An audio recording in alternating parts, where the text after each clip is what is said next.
बेवहाय आङो नैबे पर्बतजरानि मंगलाजरा भिसिडिसियाव बेवहाय जोङो बे नैबे थांनाय 3 बोसोर 4 मास प्रमद बर'नि सरकारा सोलिबाय थादों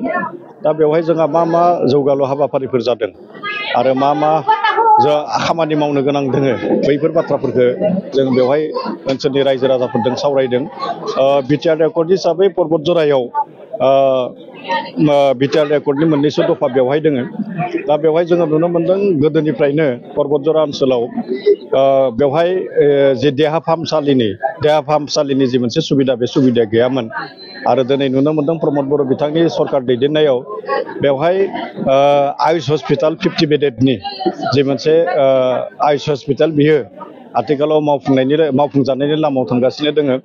आरो बिटिआर रेकर्ड हिसाबै बेवहाय पलिटेकनिक मोनसे कलेज दंमोन आरो बे पलिटेकनिक कलेजनि जिखिनि खामानि मावनो गोनां जिखिनि लाहार फाहार बे लाहार फाहारा इतिमध्य जानानै थाबाय आरो नैबे बिसायख'थि जोबनायनि उनावनो बेवहाय बै जिखिनि पलिटेकनिक लुनायनि जि खामानि बेयो जागायगोन दा बेवहाय नुनो मोनदों दे रायजो राजाफोरनो जिखिनि सरकारनि होनाय सुबिदाफोर बे सुबिदाफोरनिफ्राय बिथांमोना थालांदों नामा बेजों आङो सावरायदों बिथांमोनजों सावरायदों बिथांमोना बुंदों दे जिखिनि सुबिदाफोर होनाय जादों रेशन कार्डनिफ्राय लानानै माइनाव सोरां बिथांखि अनसाय बिथांखि बेबायदिनो प्रमद बर' बिथांनि जि सरकार सालायनाय बे सरकार सालायनायाव मोन 32टा जिखिनि माने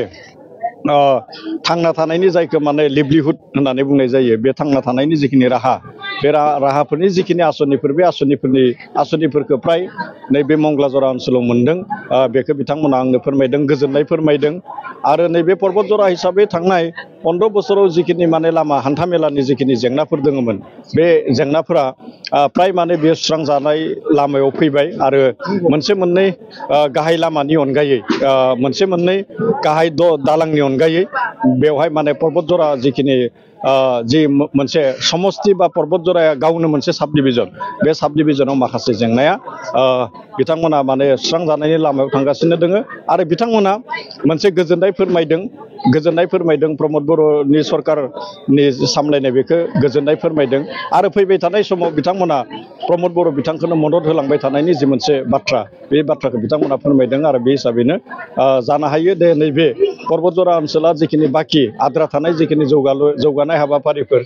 एनडिएफबिनि माखासे जेंनाफोर सुस्रांनो गोनां दोङो जोंहा दा बैफोर जेंनाफोरखौ गमामायैनो सुस्रांनायाव बिथांमोनाबो साफा माने मा होननानै बुंदों बाहागो लागिरि हिसाबै बाहागो लागोन आरो फैबाय थानाय समाव प्रमद बर'नि जि मोनसे सरकार बे सरकारखौ बिथांमोना मदद होनानै आवगायलांबाय थानायनि बाथ्रा बेखौ रोखा खालामदों। गोजोनथाव खौरां नोंथाङा नोंथांनि गला एबा अफिस फसंथानफोरखौ जोंख्लाब माख्लाब साजायनो गोसो गैया नामा?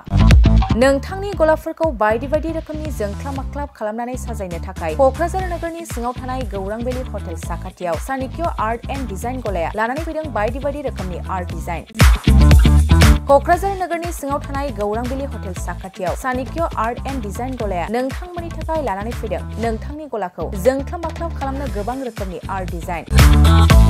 बेफोर आर्ट डिजाइनफोरनि गेजेराव दं 3D signboard, 2D signboard, acrylic trophy, SAP panel, name प्लेटार्स, रेट्र', रिफ्लेक्टिभ साइनबोर्ड, नियन साइनबोर्डफोरनि आर्ट डिजाइनफोरखौ नोंथाङा चाणक्य आर्ट एन्ड डिजाइन गलानिफ्राय मोनफुंनो हागोन। बेनि अनगायैबो इनग्रेविं सार्भिस, आर्क्राइलिक लेटार काटिं, MDF जालि काटिं, लग', ग्राफिक्स डिजाइन आरो कास्टमाइज गिफ्ट आइटेम्सफोरखौ नोंथांमोननि गलानि थाखाय चाणक्य आर्ट एन्ड डिजाइन गलाया लानानै फैदों आर्ट डिजाइन। गोबां बाथ्रा मिथिनो थाखाय नोंथाङा नैबे 9706125636 6800981649 जानबुं नम्बरनि गेजेरजों खौरां लाहरनो हागोन।